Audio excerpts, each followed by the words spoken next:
Hi, I'm Griffin Johnson, the Armchair Historian. Given the sheer amount of vehicles designed by Germany during the 20th century, we're only going to be featuring the tanks that were produced in large numbers, as well as a couple of significant interwar prototypes.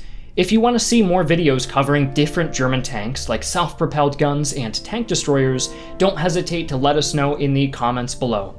Now, enjoy my horrible attempts at German pronunciation. First, I'd like to thank our sponsor. Conflict of Nations is a free online PvP strategy game that lets you fight up to 128 other players in weeks-long real-time matches. Build an army with dozens of different units from tanks, such as the T-80 or the 2525 Sprut SD, and infantry to jets and nuclear submarines, then deploy them all to conquer the world, fighting alone or as part of an alliance. I especially like the strategic depth and unit variety that makes every battle unique. The game's also cross-platform and allows you to use the same account on both PC and mobile devices. Use the link in the description within 30 days to get 13,000 gold, 1 month of premium subscription, and the chance to enter a special game set up for viewers. More on that at the end of this video.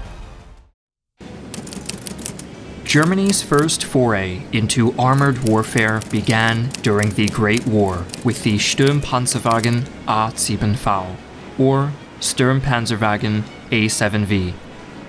Created in response to the British tanks that had started appearing on the Western Front in September of 1916, the A7V was quickly prototyped and entered production almost exactly 1 year later. Due to being manufactured by hand, no two A7Vs were entirely alike.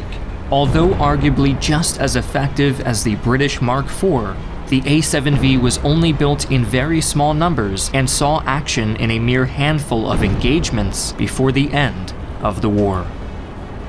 Following its defeat at the hands of the Allies in the First World War, Germany was forced to cease all domestic tank production until the Treaty of Rapallo in 1922 enabled the creation of the Kama Tank School near Kazan in the Soviet Union.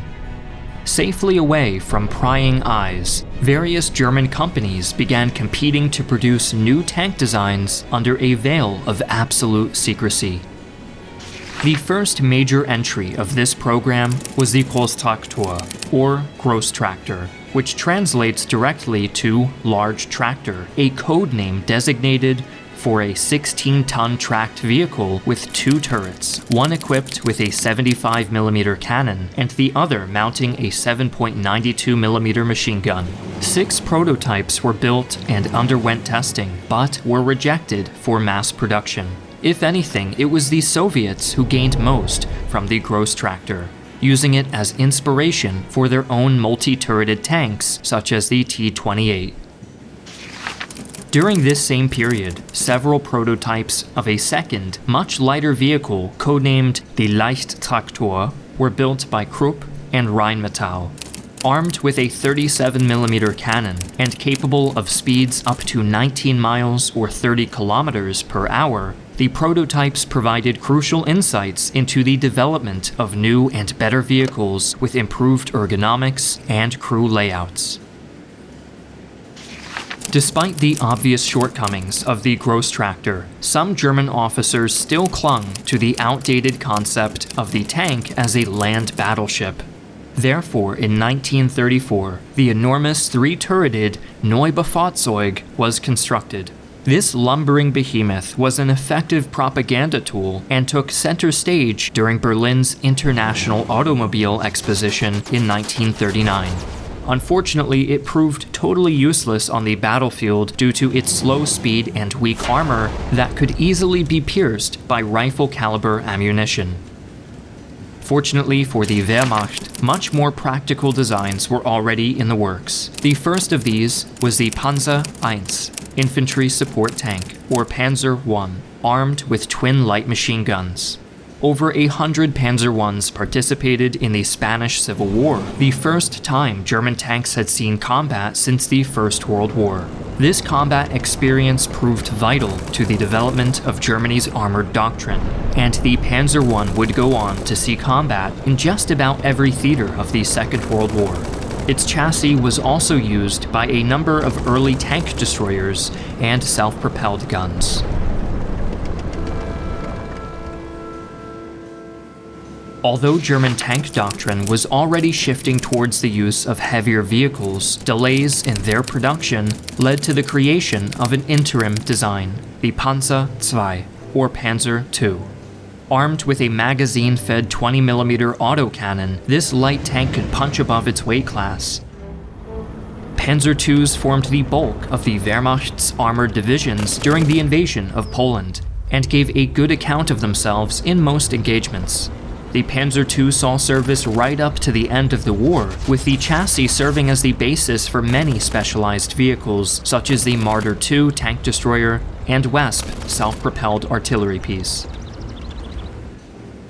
By 1937, production of heavier vehicles had finally gotten underway, starting with 10 prototypes of the Panzer III, or Panzer III, medium tank.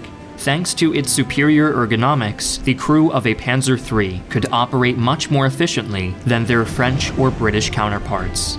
The prototype saw limited combat during the invasion of Poland, but these encounters gave valuable insight into both the strengths and weaknesses of the design. By the time of the invasion of France, the Panzer III had been upgraded to the Ausführung E, or Variant E, which had thicker armor and improved suspension. Thanks to their excellent leadership, coordination, and usage of radio communication, the Panzer III was able to run rings around many of the slow, lumbering French tanks they encountered, despite often being substantially outgunned by them. The Panzer III continued to rapidly evolve after the invasion of France, and by the time of the North Africa campaign, most were equipped with the short-barreled 50mm cannon, which would be standardized with the Variant H.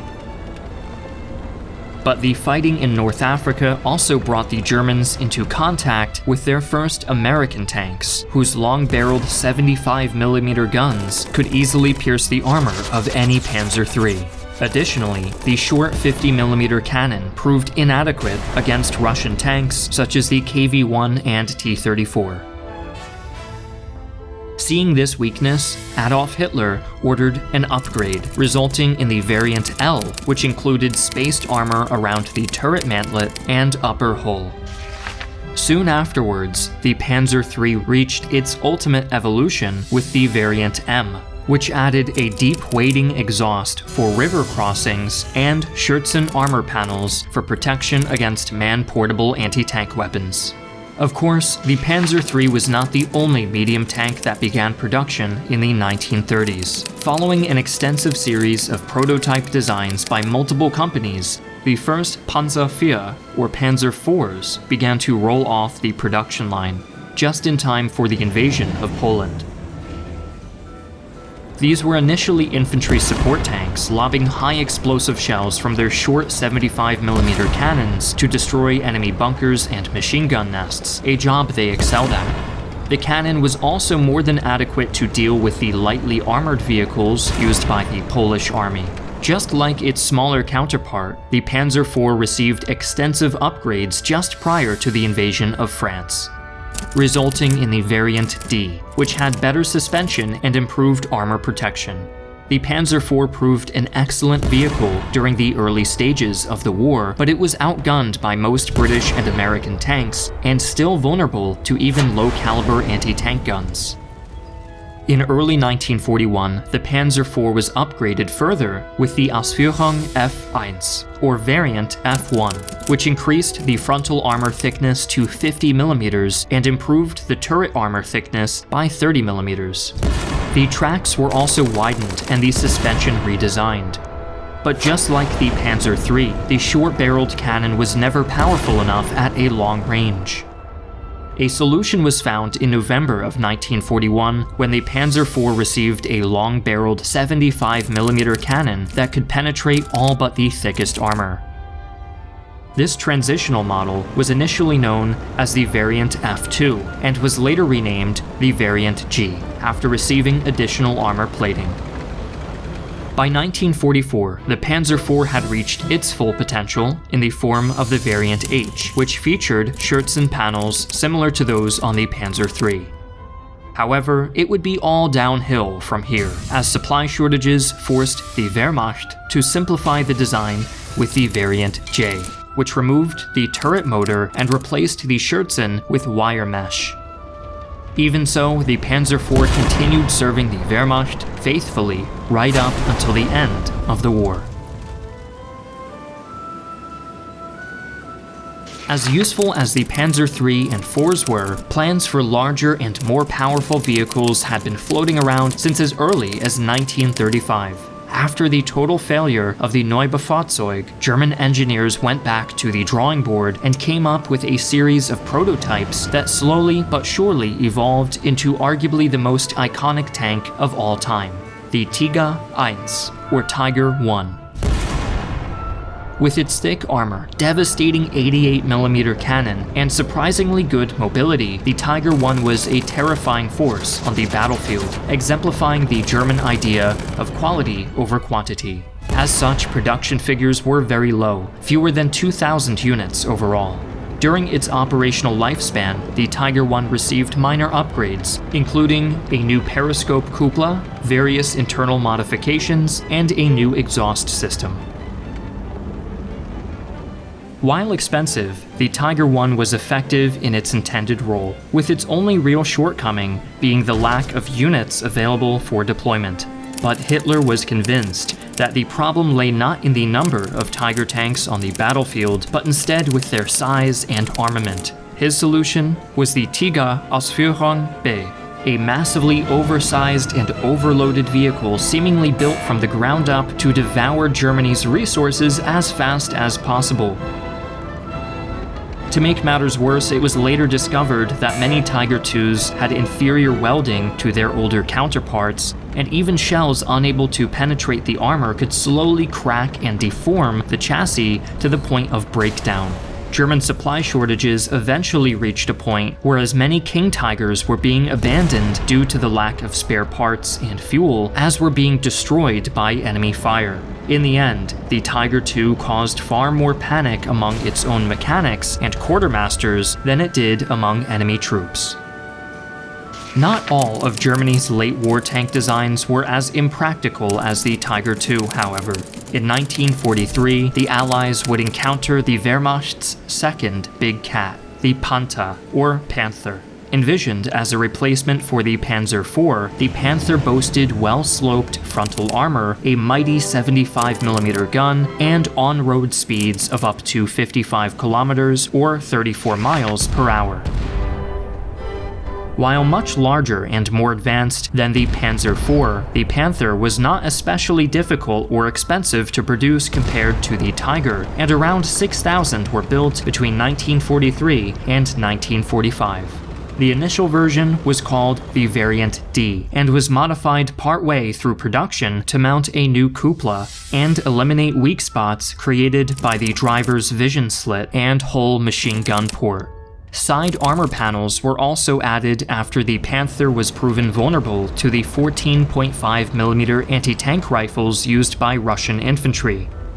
Overall armor thickness was further increased with the Variant A, though the design remained the same except for minor details. Unfortunately, the Panther suffered from the same reliability problems and parts shortages as the Tiger II.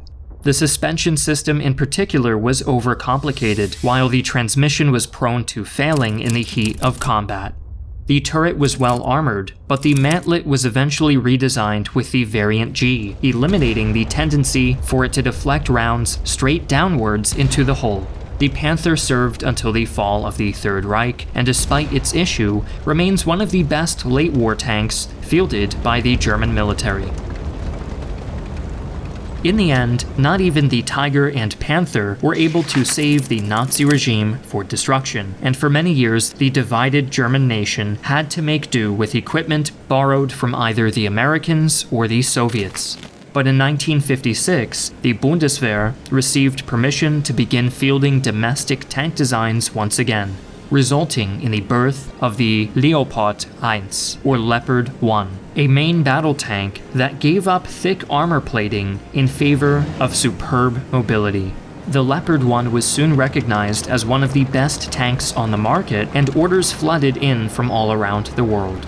German engineers quickly improved the base design, adding a thermal jacket to the barrel and side skirts for better track protection.